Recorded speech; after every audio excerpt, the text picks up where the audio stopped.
ለምንድን ነው ብዙ 12ኛ ክፍሎች እንዲወድቁ የተወሰነው? ለዚህ በቂና አሳማኝ የሆኑ 3 ምክንያቶች አሉ። እመኑኝ እናንተም ብትሆኑ ይህንን ውሳኔ ነው የምትወስኑት። ምን ያህል 12ኛ ክፍሎች አልፈው ወደ ዩኒቨርሲቲ መግባት አለባቸው የሚለውን የሚወስነው ትምህርት ሚኒስቴር አይደለም፣ ኢኮኖሚው ነው። እንዴት የሚለውን ሳስረዳችሁ አሃ ትላላችሁ። እንደምታውቁት ብዙ 12ኛ ክፍሎችን መጣል የተጀመረው ከ4 ዓመት በፊት ነው። ባለፉት 4 ዓመታት ከ3 ሚሊዮን ተማሪዎች በላይ ተፈትነው ያለፉት 4.75% የሚሆኑት ናቸው። ይሄ ከትምህርት ጥራት ጋር በተገናኘ ድንገት የተወሰነ ውሳኔ አይደለም። እንደምታውቁት ከ15-16 ዓመታት በፊት ከፍተኛ የዩኒቨርሲቲ ማስፋፋት ተደርጎ ነበር። እነዚህ ዩኒቨርሲቲዎች ደግሞ እስከ 2013 ድረስ በጣም ብዙ ባለ ዲግሪዎችን ወደ ገበያው አሰማርተዋል። እዚህ ጋር ግን አንድ ችግር ተፈጠረ። ወደ ገበያ እየተለቀቁት ያሉት የምሩቃን ብዛት ኢኮኖሚው አብዞርብ ማድረግ ከሚችለው በላይ ሆነ። ብዙ ተመራቂ ቢኖርም ስራ ግን የለም። ብዙ ዩኒቨርሲቲ ሲከፈት፣ ብዙ ባለ ዲግሪ ሲመረት፣ በዛው ፍጥነት እነሱን መቀበል የሚችሉ ባንኮች፣ ሆስፒታሎች፣ ፋብሪካዎች፣ ፕሮጀክቶች አልተጀመሩም ወይም አልተከፈቱም። ስለዚህ ኢኮኖሚው ይህንን ሁሉ ተማሪ አይፈልግም።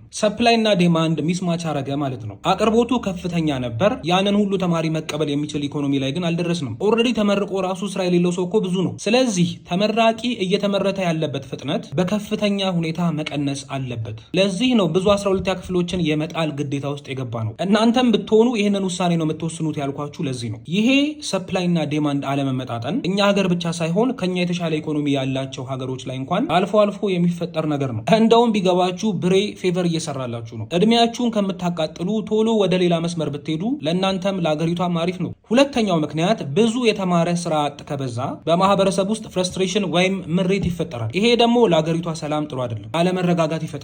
ሶስተኛው ምክንያት በመንግስት ላይ ኪሳራ ይፈጥራል። ስራ የማይዝን ሰው 5 ዓመት ማስተማር የገንዘብ ኪሳራ አለው። እናንተን ለማስተማር መንግስት ብዙ ወጪ ያወጣል። እነዚህ 3 ምክንያቶች ናቸው እንደ ሀገር ትንሽ ተማሪ ነው ማለፍ ያለበት ወደሚል ውሳኔ ያመጣል። ይሄ የኔ የግል እይታ ብቻ ነው። ስህተት ልሆን እችላለሁ። ሀሳባችሁን ንገሩኝ።